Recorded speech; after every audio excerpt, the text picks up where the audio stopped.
Let's turn our Bibles to the book of Hebrews chapter 13. For about 4 weeks now, we started looking at studying from the book of Hebrews chapter 13 precisely.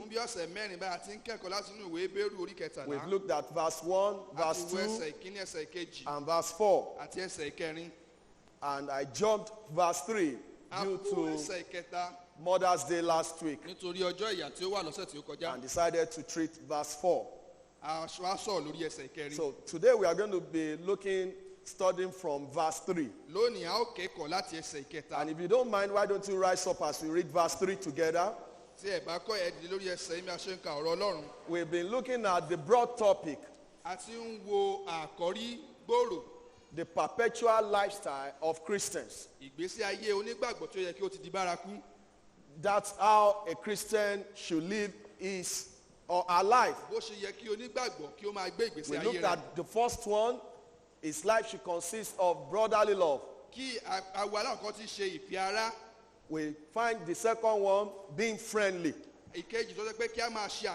And we took the fourth one from verse 4, the third one rather from verse 4, bridal covenant.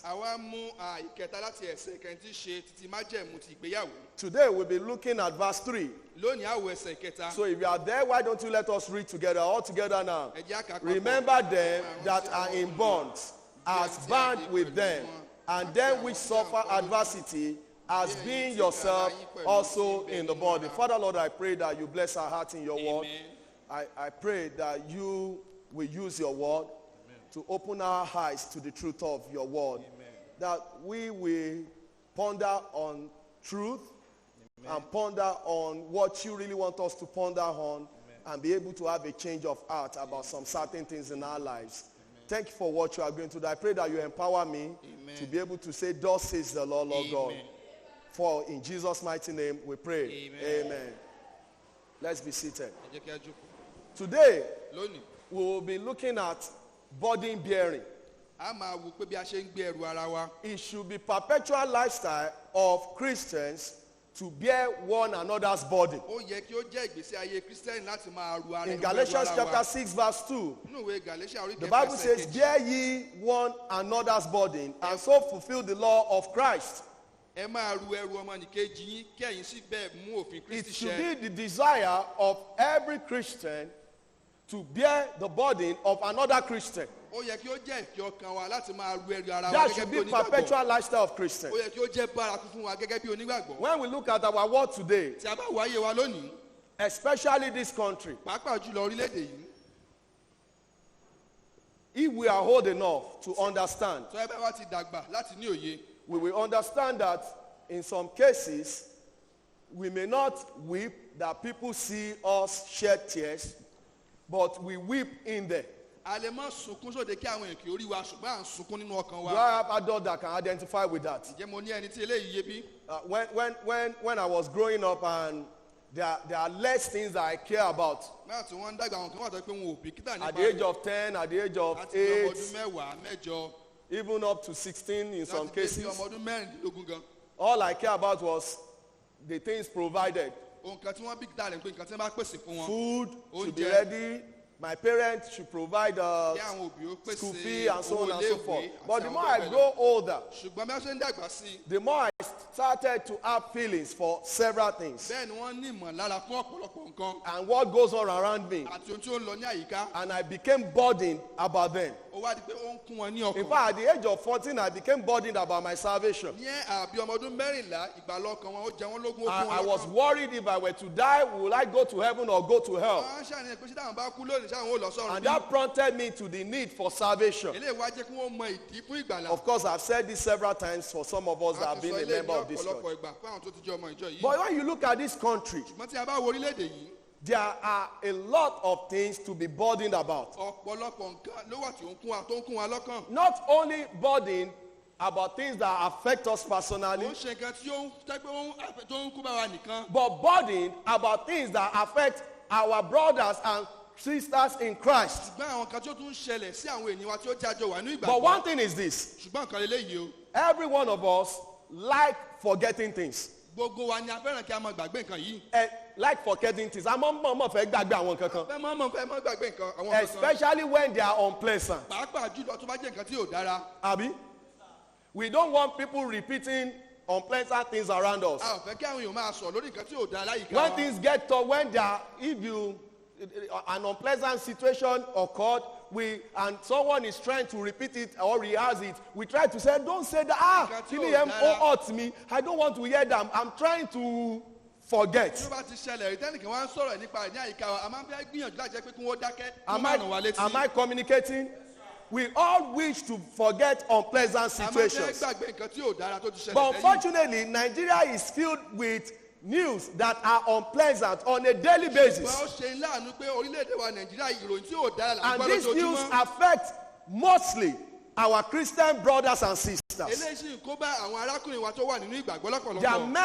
are some undocumented videos about what our brothers and sisters go through. But many more are undocumented. This evening I will show us some video. And I've decided not to choose the ones that are too graphic because of the children that are here. But can you show us the first one? This video was gotten from Voice of the Martyr website, Canada. Can you play that? The death toll continues to mount against the followers of Jesus in Nigeria. According to a new report, 620 Christians were killed in the first 5 months of 2020 by Islamic militants. A recent gun and knife attack in the Baptist village of Gonan Rogo in the northern state of Kaduna left 17 Christians dead, including Jonathan Yakubu, along with his wife and 3 children, ages 6, 9, and 15. 6-month-old baby was also killed in the attack that occurred around midnight when the villagers were sleeping. Yunusa Madu is the Chief Executive Officer of Christian Solidarity Worldwide Nigeria, a partner organization of the Voice of the Martyr. In that video, it was a documentation about how Christians were killed in Kaduna. If I'm right about this number, it's over 600 people. That was in May 2020. 600. Many have been killed after that. This year. From January to this May, many Christians have been killed. In fact, I would like to use the word wasted. Basically, because of their faith in Christ. Not because of any other thing. But because they believe in Christ. Although you can see, even if it doesn't have volume. You can see that those are people crying when they were about to bury their loved ones. I wish you could listen to that could have a volume. But it's talking about people that were killed basically because they attacked Christians. Basically because they said, I'm a Christian. And some groups of people that are Islamists decided to go over and kill them. That man was talking about why he was asked a question from Canada and said, why didn't the government respond? He was answering the man and said it was the issue of impunity. That impunity. That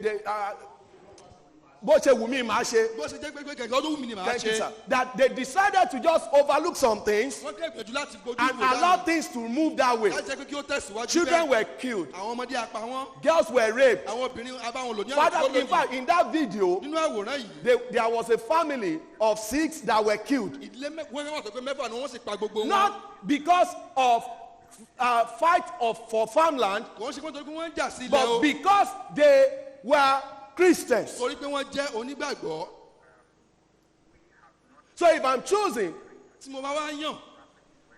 to ignore that and say, well, whatever goes on, I don't even want to see. By the way, some of us say we don't want to see gruesome videos. We don't like that. I don't like it too.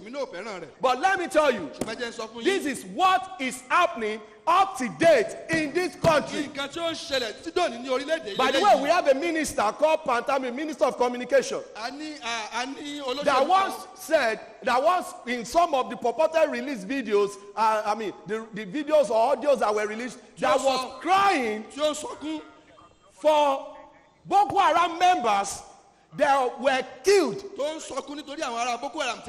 That soldiers were tagging Boko Haram members and killing. And he started crying. They are killing his brothers. Even if there were Boko Harams, were they supposed to be slaughtered this way? Listen to me.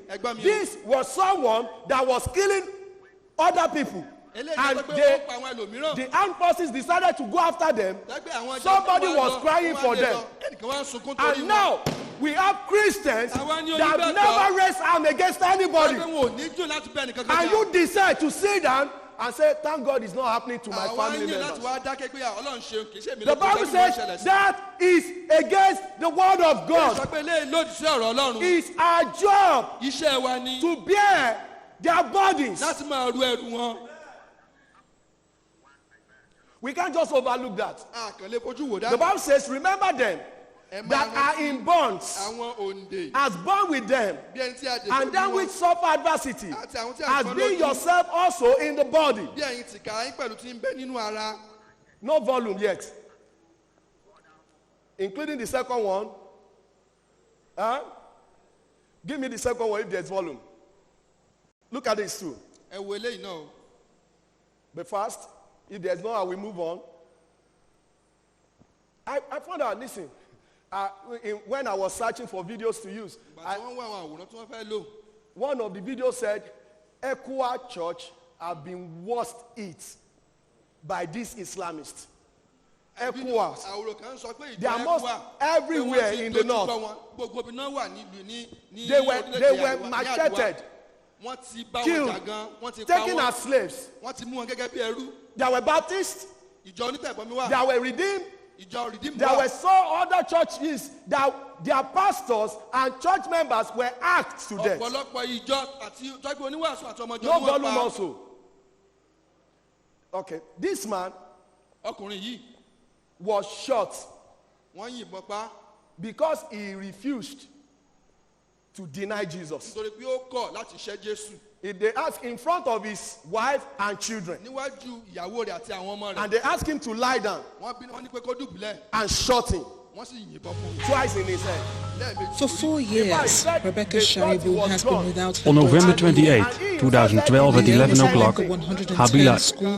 4 of them with AK-47 and ordered me to come out with my family and ordered my family to go back so that I would sit in their front. The leader asked me, why are we preaching Islam? You refuse to accept Islam as a religion? I told them that I am a Christian. One of them now asked me, are you ready to die as a Christian? Though promises have been made by the Nigerian federal government that it is working towards a release. Now they shoot me through my nose. When they shoot me from here, I fell down the ground with my face. Blood everywhere. He followed me and matched my leg. So, if you are thinking, thank God, because some of us thank God, I'm on the ground. Thank God it's not in our own place. It's only affecting the northern. But what is happening there is not happening to other tribes, not happening to other religions. It's happening basically to Christians. And check the news. The Bible says, remember them. What does God want us to first do? He wants us to remember. We are to remember.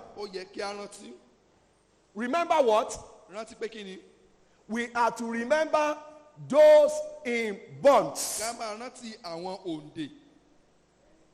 Those in bonds. There are people that are in bondage because of their faith today.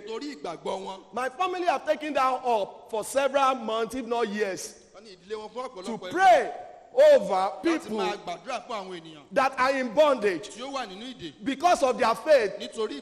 Every time, before we go to church, we pray. We say, God, we remember those that are in bondage. We remember those in captivity of Boko Haram, of the bandits. Lord, please, would you please help them? There are people in bondage. We cannot afford to keep quiet and say, thank God, Olúwa èmi ò tí jọ ẹni rántí àwọn kan tó wà in bondage. That will be so callous. The Bible says we have to remember. Look at what the Bible says in Colossians chapter 4, verse 18. The Bible says, the salutation by the hand of Paul. What is the next thing? Remember my bonds. Grace be with you. Amen. We are to remember those in bonds. Apostle Paul said, remember my bonds. Don't forget it. Don't skip it. Don't think it's nothing. Just remember that there's somebody in bonds. And there are Christians all over the world that are in bondage of captivity. Not because of criminal activities, but basically because of their faith. And by the way, here the Bible is not saying we should remember everybody in bond. Although it's good to remember those in bond. It's not talking about criminals. We can go there to witness to them. We can pray for their salvation.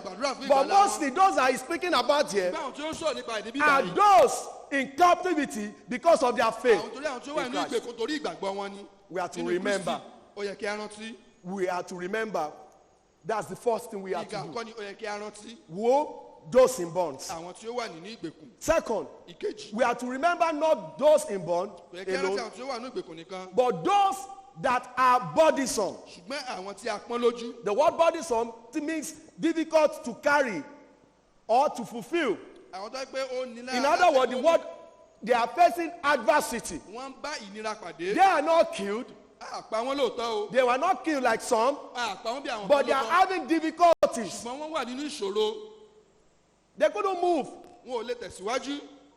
because of their faith.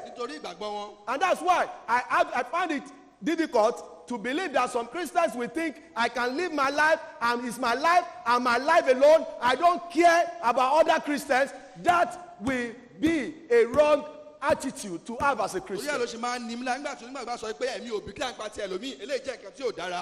Talking about those in bonds. May 14th. May 14th. This May 14th. That was on Friday.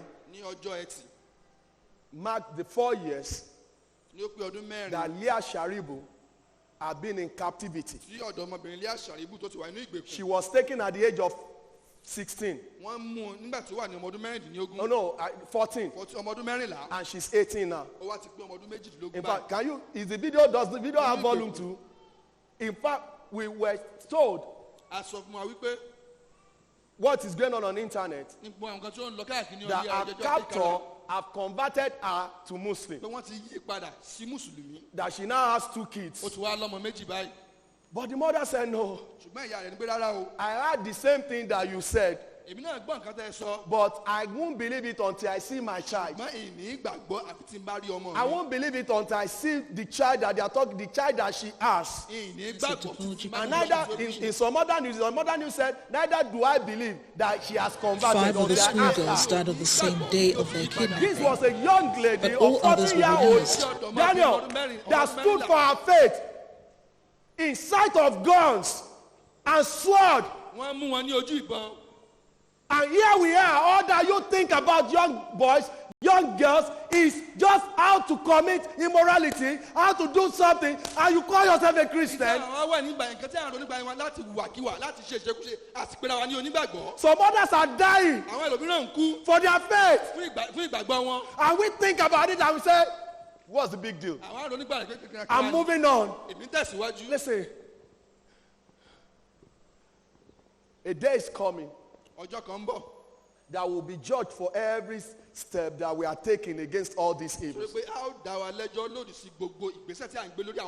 Instead for us to stand, pray, ask God, and do the right thing, we are acting like it's none of my business. The government won't do anything, and we Christians won't do anything. I'm not asking us to carry on, but we tell us what we can do later. Bondage. She's been there. In fact, some Christians laughed at her when she made that decision. They said, why didn't she deny Jesus? And later, I know that this is what I believe. But that young lady at the age of 14 would not. Said, I would rather die, I guess she meant, than to deny Jesus. But remember those that are in bonds. Not only those that are in bond, those that are burdensome. Look at what the Bible says in Hebrews chapter 11, verse 36 through 38. The Bible says in verse 36, the Bible says, and others had trials of cruel, mockings, and scourging, yea, moreover, of bonds and imprisonment. They were stoned, they were sawn asunder, were tempted, were slain with the sword. They wandered about in sheepskin and goatskin, being destitute, afflicted, tormented, of whom the word was not worthy. They wandered in deserts and in mountains and in dens and caves of the earth. Listen, some of us, we choose not to even come to church because we couldn't get a meal. Or we don't have a mind. We don't have what we are going to eat when we get back home or in the afternoon. Whereas there are some people that have decided to choose not to eat, basically because of their faith. In the north there, they are still wandering. They wander around in some parts because some people are trying to kill them. They force themselves to have churches. They force themselves to have church services. Despite the threat. But here we have no threat. Let's start the service by 9 o'clock. I will be coming. I wonder if some of us will stand if we know Boko Haram may come to attack this church.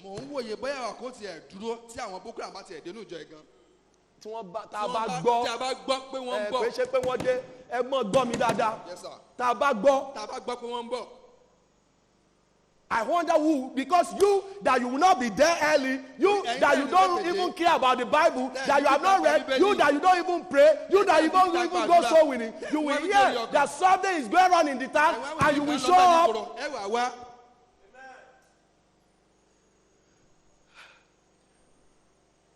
And some Christians are somewhere giving their life and say, kill me. Because of Jesus. We will go for service. Come and harm us there. We don't have problem. We know that to be absent in the body is to be present with the Lord. And instead for us to still think about it and remember them, we think, I don't even want to see all those unpleasant news. We don't want to see all the unpleasant. Unpleasant about our Christian brothers. Unpleasant news about our Christian sisters. Why won't you listen to such a news? So that you know what to do. There are some that are facing trials. These categories of people that are burdensome are not in bonds, but are falling into, are facing trials, basically for their faith. 1 Timothy chapter 2 verse 9. 1 Timothy 2:9. If you are there before me, you may read it. 1 Timothy 2:9 says, 2:9, the Bible says in verse 2 verse 9, the Bible says, I missed my verse. 3, I'm coming. It's not that. Wait. I'm coming. If I miss it. Okay, in 2 Timothy 2:9 rather. Wherein I suffer trouble as an what? Evildoer, even unto bonds. But the word of God is not bound. One thing he's saying is that I'm suffering as an evildoer. You know what Christians face? They didn't commit any sin against these people. The only thing that is on them, the only tag on them, is just that tag of Christianity. That you are a Christian. That you claim to believe Jesus. And you're supposed to be wiped away. They suffer as evildoers. Despite the fact that they are righteous people. And unfortunately, people cry for the evildoers than for those that are even doing the right thing. We are to remember them. Those in bonds and those burdensome. The Bible didn't stop there. It makes us to understand that we are to relate with them. Relate with them.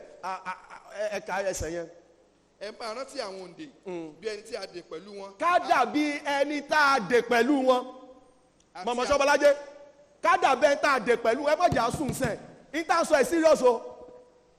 It's not about that. Ká dàbí ẹni tá a dè pẹ̀lú wọn. We should be like them as if we are in the same. We are captives together. We are to relate with them. It's not something that we wish away. It has happened. We put our mind there. We go ahead and do the necessary for them. We are to remember. That means we are bound to forget. To think. Let's just continue with our own business. All this bad news, may God let us go. They are bad news. Ṣùgbọ́n ṣẹlẹ̀ sí arákùnrin wa arábìnrin wa nínú ìgbàgbọ́. What happened to our brethren? A sì ní ẹja fílẹ̀jà ọmọ bá ń gbọ́kà. And we are saying let's neglect it.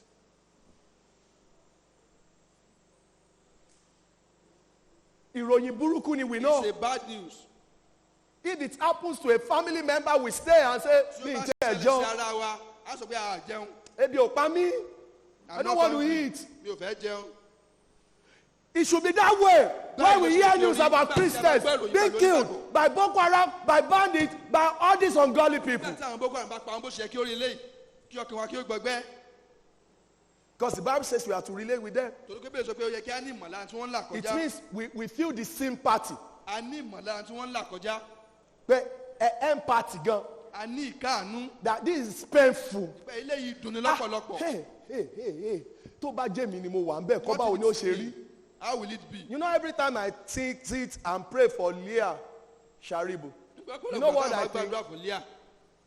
I always think, how will I feel if Leah was my daughter, were to be my daughter? How will a mother feel if a child is adopted for her faith? Báwo ni yóò ṣe rí lára ìyá nígbà tí a bá mú ọmọ ní ìgbèkùn torí ìgbàgbọ́ rẹ̀? Do you think you will be normal? Ìyá rò pé a lè jẹ ẹni tí ìkókó lè máa lọ bí ó ṣe ń lọ bí? Do you think you will eat? Ìyá rò pé a ó jẹun bí? Do you think you will forget that? Ìyá rò pé a ó gbàgbé léyìí bí? And the Bible is saying, Bíbélì wa sọ wípé we are not to forget too. Kò yẹ kí a gbàgbé. We are to remember. Ó yẹ kí a rántí. We are to relate with them. Ó yẹ kí a jọ ní ìbáṣepọ̀ pẹ̀lú nǹkan tí wọ́n là kọjá. Feel it. Kí a ní ìmọ̀lára rẹ̀. Ìbáṣepọ̀ kọ́. Ká ní ìmọ̀lára rẹ̀. Wọ́n dàbí pé àwa ló ṣẹlẹ̀ sí. Ká ní ìmọ̀lára tó ń ṣẹlẹ̀. Look into the Bible. Ẹ bá mi kà. Read that. Ẹ máa rántí àwọn òǹdè. Bí ẹni tí a dè pẹ̀lú wọn. Àti àwọn tí a ń pọ́n lójú. Tá a dè pẹ̀lú ta ni? Bí ẹ̀yin tìkára yín pẹ̀lú. Tí ń bẹ nínú ara. Bẹ́ẹ̀ ni tá a dè pẹ̀lú wọn. Àtàwọn tá à ń pọ́n lójú. That means as a Christian, I need to fix myself in that position. What they are going through, fix myself there and feel it. Ó yẹ kí a fi ara wa sínú ipò náà. And get to a place and feel like, báwo ni ìyá Leah ó ṣe máa feel? Káwá dé ìkòrọ̀tà, how will Leah's mother be feeling? But Mr. Shawalaje, ìyàwó mi kí lẹ ń ronú sí? Ẹ wo ọ̀rọ̀ ilé àṣà ibú ìmọ̀ náà ni. It's about this ilé àṣà ibú case. But I hope Mr. Shawalaje ọ̀nà kí a ló kà wá pẹ̀lú Leah. Mo ti ẹ̀rù pọ̀rọ̀ oúnjẹ tí ò sí nílé ni. That's how we supposed to be. Bó ṣe yẹ kí ó rí lélẹ́yìí. That we have a time. Pé a ó ní àkókò. That we remember this. Tí a ó rántí. In fact, a constant reminder. Tí a gbé àtẹ̀mọ́ rántí lóòrèkóòrè. And we put ourselves in their shoes. A wà fira wa sínú ipò yìí. Have you ever imagined being in church and there's sporadic shooting all around? Ṣé àti ẹ̀ ti wòye pé ńgbà tí a bá dé ìjọ wọn kẹ́ wọ́n á ń tàbọn dénú ilé ìjọsìn wọn á ń tàbọn. Have you ever imagined Ṣé a ti ní ìmòye being pé in a tribe, in an area where you are constantly harassed because of your belief in faith or in Christ? Nítorí bí a gbàgbọ́ nínú Kristi. Have you ever put yourself in that shoe of that man that was shot in the head in the presence of his family member? Tí wọ́n yìnbọn fún ìníwájú àwọn ìdílé rẹ̀. Have you ever imagined many and many that have been hacked to death basically because of their faith? Ṣé a ti wòye ọ̀pọ̀lọpọ̀ àwọn èèyàn tí wọ́n ti pa nítorí ìgbàgbọ́ wọn? I guess that was like 2015, 16, there about 15, 14. There was one news about bokoharam Ìròyìn kan wá nípa ti Boko Haram. that they said they adopted, they went to a village and ransacked them Pé wọ́n lọ sí abúlé kan. and killed a redeemed pastor Wọ́n wá pa oníwàásù kan ti ìjọ Redeem. and adopted his wife Wọ́n jí ìyàwó rẹ̀ gbé. and his children, female Àti àwọn children. ọmọ rẹ̀ obìnrin. We never had any news about their release up to date. Àgbọ̀n kankan nípa pé wọ́n tú wọn sílẹ̀ tí dòní olónìí. You know what they do with them? Ǹjẹ́ mọ̀ kan tí wọ́n ṣe pẹ̀lú wọn? They use them as slaves. Wọ́n lò wọ́n gẹ́gẹ́ bí ẹrú. They dash them as wives to their members. Wọ́n fẹ́ wọn fún àwọn There are fún àwọn many èèyàn wọn. Christians that we don't hear that. Ọ̀pọ̀lọpọ̀ onígbàgbọ́ la gbọ́ nípa wọn mọ́. And all we say is, Olú ẹ ṣe àṣẹ tí o tẹ̀ sọ̀kalẹ̀ wọ́dọ̀ wa. Ẹ ṣe ẹ mọ dáàbò ẹ̀bùn wa kó mọ́ sọ̀kalẹ̀. The Bible says it's evil for you to even thank God that way when you don't remember them in any way. That all that you can just say is thank God kò ṣẹlẹ̀ sẹ́mi. Ó wá dàbí ẹ̀yìn ló kọ́lé alájà mẹ́fà tó jáde láyé.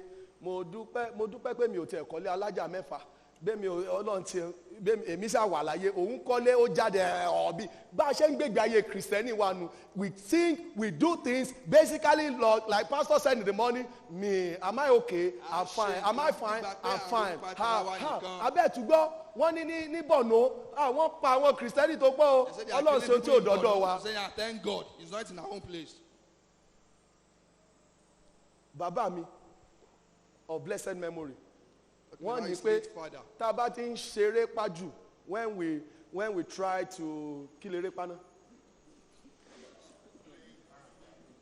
Okay, when we play rough, when we play rough.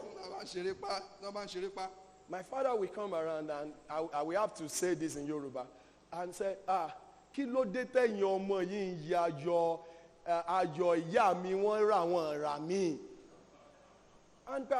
Wọ́n ti máa ń sọ kò yé wa so wá di yọ̀gẹ̀ dáàdi kí ni èwo ni ìyá mi wọ́n rà wọ́n rà mí ẹ ṣáà gbé Yorùbá ni o mọ̀ pọ́ ọmọ tí ò ní rònú wọ́n wá kó ìyá àtọmọ lọ sí ibi tí wọ́n ti fẹ́ tẹrú wọ́n wá ń rẹrú nígbà táwọn tó fẹ́ rẹrú dé wọ́n ní ìyá rẹ̀ làwọn fẹ́ rà àwọn ò rọmọ inú ọmọ wa dùn Olúwa ṣé ìyá mi wọ́n rà wọ́n rà mí kò mọ̀ báyìí òun ti ta àbí ìyá tí ó bọ́ kọ́ ni. Dá mi lóhùn ìyá tí ó bọ ó ní wọ́n rà lọ ó wá rò pa yóò nọ́mà kò mọ̀ pé òun ò nọ́mà pé èyí tó yẹ kó àìjọ rà wá papọ̀ ni ẹ wá ń yọ ayọ̀ ìyá mi wọ́n rà wọ́n rà mí ǹjẹ́ mọ̀ pé bọ́pọ̀lọpọ̀ Kìrìsìtẹ́nì ṣe ń yọ̀ nìyẹn we are rejoicing that we are glad we are at peace. We are glad we don't even experience it in the Southwest. We are glad that they are killing our Christian brothers and sisters and we are okay. Ayọ̀ ìyá mi wọ́n rà wọ́n rà mí.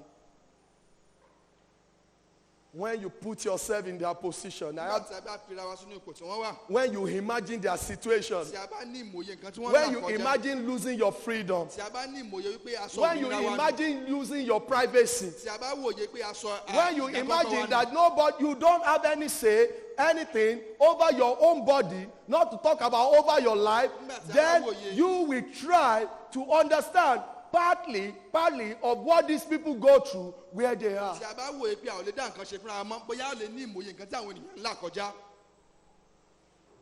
And when I put myself in that position, you know, two things come up.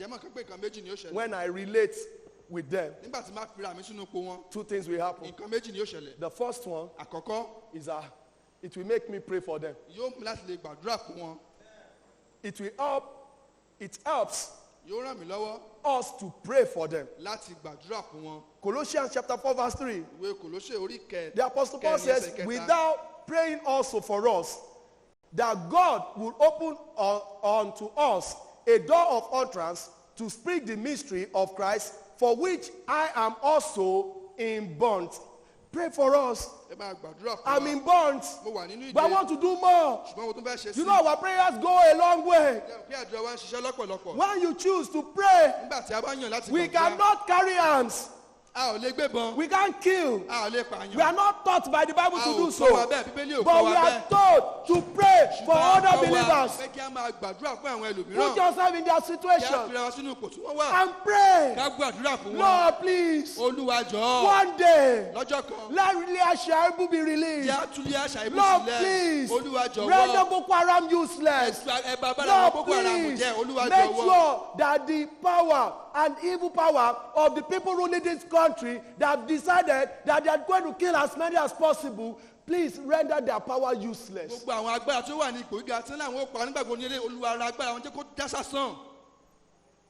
We can pray for them. Second, we can do, when we relate with them, it will help us to pray. Second, it will help us to pay on their behalf too. Not only to pray, but we want to pay on their behalf. Give towards their well-being. Give towards their well-being.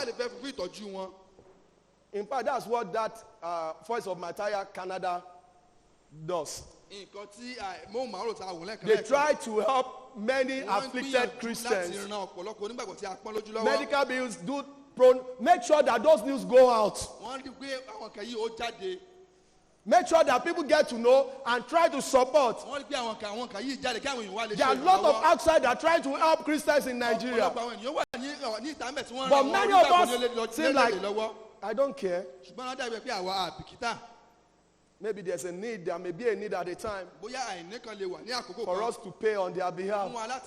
Oh, we are going to the refugee camp where Christians are. Can you help us so that we can help them? Why won't we take heed and try to do something about that? We are to remember them. Remember who? Those in bonds, those burdensome. We are to relate with them. What will that make me do? It will make me pray for them, and it will make me pay on their behalf.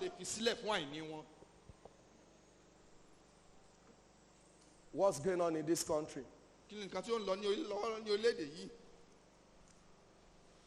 A preacher was so worried.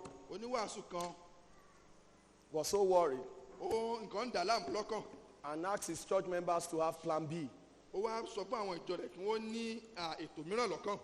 And people started castigating him. He's evil. Why will a pastor say that? Why will... I said, thank God for such a pastor. There are many. Do you know many of our governors and our House of Assembly members are having dual citizenship? Many politicians. Is it that they are from Canada, US, UK?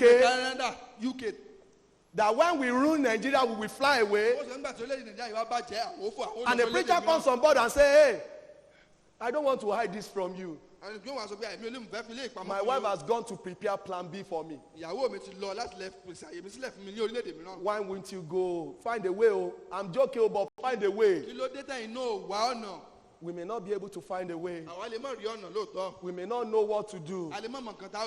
But we can pray. Let's pray for ourselves. Let's pray for this country. Let's pray for Christians all over the world that are persecuted. I'm sorry to say this. It's one of the reasons why I was scared in electing our president.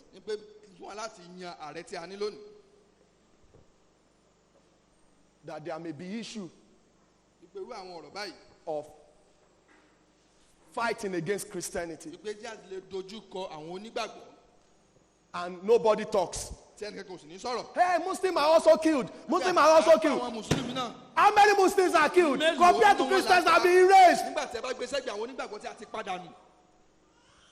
The ones that were kidnapped in Katsina have been released. Only one woman they said was left. Think about many Christians. And that's why we said, listen, I prefer a nominal Christian than an Islamist. All in the name of, it's going to ease our economy. Let me tell you, is your economy eased? When Christians begin to put faith in human to change things, then you are becoming worse as thou human. Our faith, our hope is only in Jesus. When we were choosing this thing, we didn't know this word. Nigeria is going to be this worse. Jesus Christ, our hope. Now you realize that you may not have food and still be worried. We don't have food, Abi. Food are getting expensive. Security are not there. What is now available? Now we go back to where we started from. Praying. It's so painful that so many are paying with their lives. What will you pay with their lives? One son. What will you do? Will you just say, thank God he didn't touch you? Or take your time every day or weekly. Dedicate a time. Say, God, my brothers and sisters, wherever they are that are being victimized, liberate them. Change things around. Touch their lives. Please let them be free.